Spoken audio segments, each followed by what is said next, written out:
प्रदेश के सीमांत जिले की सबसे बड़ी एक क्लास मंडी नीमच, जहां पर किराना की सबसे ज्यादा जिनसें आती हैं, यहां एक बार फिर से आड़ती सक्रिय होकर किसानों को चूना लगा रहे हैं, जबकि मंडी प्रशासन है कि इनके आगे बेबस सा दिखाई पड़ रहा है।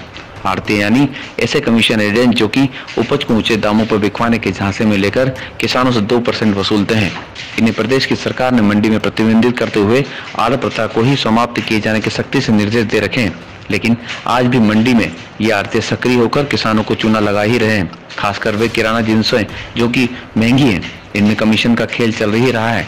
ये नहीं, मंडी में उपज को ऊपर ही ऊपर बेचने का काम भी धड़ल्ले से चल रहा है, लेकिन मंडी प्रशासन इस ओर ध्यान लगाने को तैयार नहीं है। व्यापारी वर्ग भी कमीशन एजेंट से परेशान है। जो किराना की है या जो औषधि फसलें हैं, जो जिनके भाव बढ़ गए हैं, उनको वापस किसानों की शिकायत आ रही है कि आड़त चालू हो गई है, अवैध वसूली चालू हो गई है, 2 नंबर चालू हो गया है।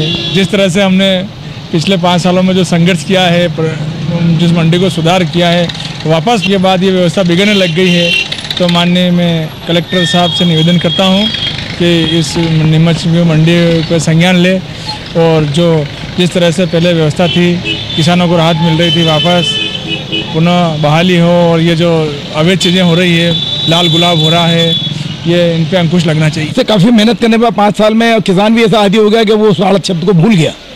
और फिर भी कभी न कभी कोई ना कोई आदमी, पुराने लोग हैं, पूरा कुछ किसी से मिलने वाले संबंधित के पास आ जाते हैं, तो वो खड़ा होकर उसको मदद कर देता है। वैसे खुले रूप से कहीं भी आड़त तो चलती नहीं है, और ना आड़त है, न तो आड़त करने वाले थे, वो भी भूल भाल गए और किसान भी भूल गए। फिर भी छोटी मोटी कोई वारदात करने की कोशिश करता है तो मंडी अपने संज्ञान में आता है, उसके मामला तो बराबर जाती है, कार्रवाई करती है। अभी पूर्व में भी उन्होंने कोई केस बनाया था किसी का, मगर होता क्या है, जब तक वो किसान शिकायत नहीं करेगा कि मेरी आड़त की अमुक आदमी ने काट ली या आड़त में इसने माल बेचने के लिए मुझे प्रेरित किया, जब तक उसका आड़त का कोई केस बनता नहीं है। अब एक आदमी आया, वो माल बेच के रुपये किसी को दे जाए तो उसका तो कोई इलाज है नहीं, ना तो शासन के पास है, ना मंडी के पास है, ना व्यापारी। उस चोरी छुपे चलने वालों को ढूंढने के लिए हम लोग लगातार फील्ड में घूमते हैं, मैं स्वयं और मेरा स्टाफ, और किसानों से बात भी करते हैं कि किसी तरह की कोई कटौती तो नहीं हो रही। यदि कोई हमारे पास शिकायत आती है किसी भी तरह की, चाहे वो तौल की हो या आड़त संबंधी, उस पर तत्काल कार्रवाई की जाती है। अभी भी लगातार घूम रहे हैं, कल भी तो मैं बाहर था और स्टाफ तो लगातार घूमता रहता है, और इस पर सख्त निगाह रखी जाती है।